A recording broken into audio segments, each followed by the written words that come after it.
माझं वाटेल अशी मागणी आहे. तर आम्ही काही विद्यार्थी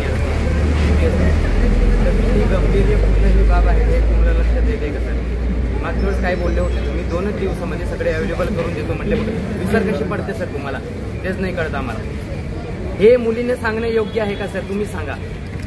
मॅडमांना तिथे लक्ष देता येत नाही का? मॅडमांना चेक करता येत नाही तिथं? मुद्दा आहे तो आम्ही समजून घेतलेला आहे. हो सर, मला 2 वर्ष पलटून गेले सर. मीच बोललो होतो तुमच्यासोबत, पण अजून ते बंद पडलेले आहे. फॉलोअप घेऊ सर, स्वतः फॉलोअप घेऊया. 1 मिनिट. हे जेवढ्या मागणी आहेत याच्यावर तुम्हालाच प्रश्न आहे माझा. हे जेवढ्या मागण्या आहेत या मागण्यांवर तुम्ही आता तात्काळ काय कारवाई करणार? किती दिवसात करून देणार ते? आणि ते किती दिवसात लिहून घ्या सर तुम्ही. दिवशी आहे मला बोलू द्या.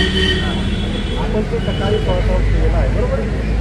आता या मागण्यांच्या अनुषंगाने सोमवारी कार्यालय चालू होईल आपलं. तोपर्यंत आम्ही आता तुमच्या समोर आहोत ना, आश्वस्त केलं आहे ना, त्याच्याबद्दल लवकरच कारवाई करू. लवकर जर मी तुम्हाला दिनांक वगैरे निश्चित करू शकतो का? हो ना, तुम्ही मागच्या वेळेस लेखी दिली होती ना, लेखी दिली असून एखादी गोष्टी वरच्या स्तरावर असेल मान्यता घ्यावी लागेल. तर आम्हाला मान्य आहे. एक मागणी ठीक आहे, पण पूर्णच मागणी पेंडिंग मध्ये आहे. त्याच्या बाबतीत आम्ही लेखी आश्वस्त करू म्हणलं ना. सोमवारी कार्यालय चालू होईल. सुरुवात आपण काय करतो? आज तुम्हाला या सगळ्या समस्यांवर लेखी काढायची.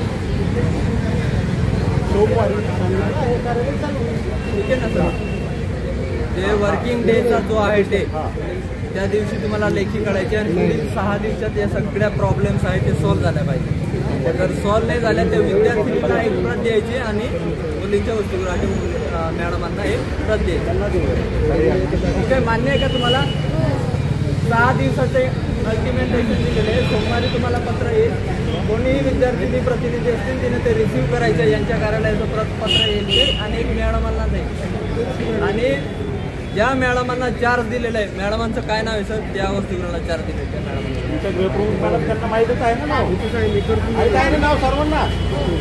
हां, ते रामटेके मॅडमना किती वाजता गृहप्रमुख मॅडम सुद्धा आहे तिथं. माहित आहे का त्यांचं नाव? हा माहित आहे ना. काय ते नाव सांगितलं तरी एकदा सांगून द्या ना सर. मुलांचे घ्या. मुलांचे कोणाचे प्रॉब्लेम आहे याच्या आधी निवेदन दिले होतं का कोणी? 2 आपण निवेदन घेतलेले आहे. सकाळच्या निवेदनाच्या अनुसार आपली काय झालेली आहे. मुलींचे महत्त्वाचं निवेदन आपण या ठिकाणी